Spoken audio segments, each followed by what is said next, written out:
Dear future generations, I think I speak for the rest of us when I say, sorry. Sorry we left you with our mess of a planet. Sorry that we were too caught up in our own doings to do something. Sorry we listened to people who made excuses to do nothing. I hope you forgive us. We just didn't realize how special the earth was. Like a marriage gone wrong, we didn't know what we had until it was gone.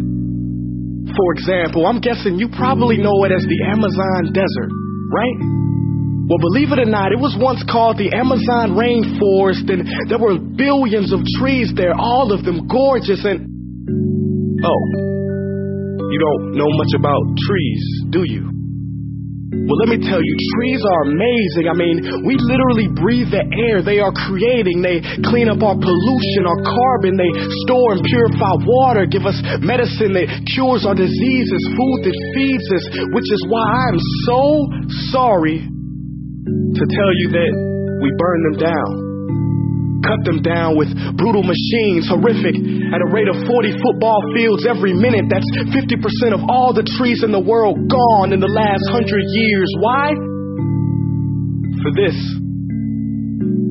And that wouldn't make me so sad if it weren't so many pictures of leaves on it. You know, when I was a child, I read how the Native Americans had such consideration for the planet that they felt responsible for how they left the land for the next 7 generations. Which brings me great sorrow, because most of us today don't even care about tomorrow. So I'm sorry. I'm sorry that we put profit above people, greed above need, the rule of gold above the golden rule. I'm sorry we use nature as a credit card with no spending limit, overdrafting animals to extinction, stealing your chance to ever see their uniqueness or become friends with them. Sorry we poison the ocean so much that you can't even swim in them. But most of all, I'm sorry about our mindset, because we had the nerve to call this destruction progress. Hey, Fox News, if you don't think climate change is a threat, I dare you to interview the thousands of homeless people in Bangladesh. See, while you were in your penthouse nestled, their homes were literally washed away beneath their feet due to rising sea levels. And Sarah Palin, you said that you love the smell of fossil fuels. Well, I urge you to talk to the kids of Beijing who are forced to wear pollution masks just to go to school. See, you can ignore this, but the thing about truth is, it can be denied, not avoided. So I'm sorry, future generations. I'm sorry that our footprint became a sinkhole and not a garden. I'm sorry that we paid so much attention to ISIS and very little to how fast the ice is melting in the Arctic. I'm sorry we doomed you, and I'm sorry we couldn't find another planet in time to move to. You know what? Cut the beat. I'm not sorry. This future, I do not accept it. Because an error does not become a mistake until you refuse to correct it. We can redirect this. How? Let me suggest that if a farmer sees a tree that is unhealthy, they don't look at the branches to diagnose it, they look at the root.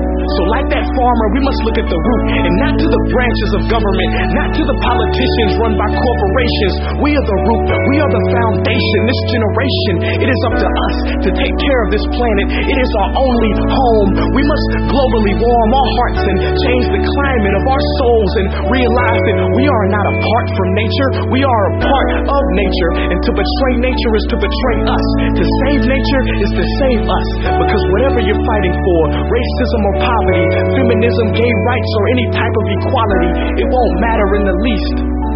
Because if we don't all work together to save the environment, we will be equally extinct.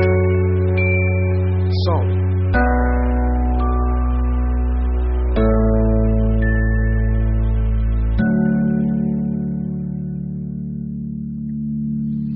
Hey guys, for the past several weeks I've been here in Africa, the heart of Africa, witnessing the horrific destruction of the rainforest, which inspired me to write this piece. Why are forests being destroyed at such an enormous rate? For this. Today we live in a world where destroying trees makes you money. So what can we, normal people, do about it? One way to directly fight the destruction is to stand for trees.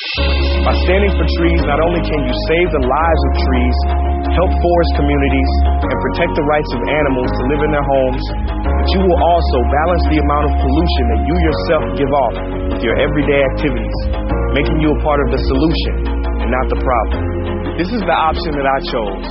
But whatever way that you choose to stand for trees, do it. Because a wise man once said, when the rivers are all dried up and the trees cut down, man will then realize that he will not be able to eat money.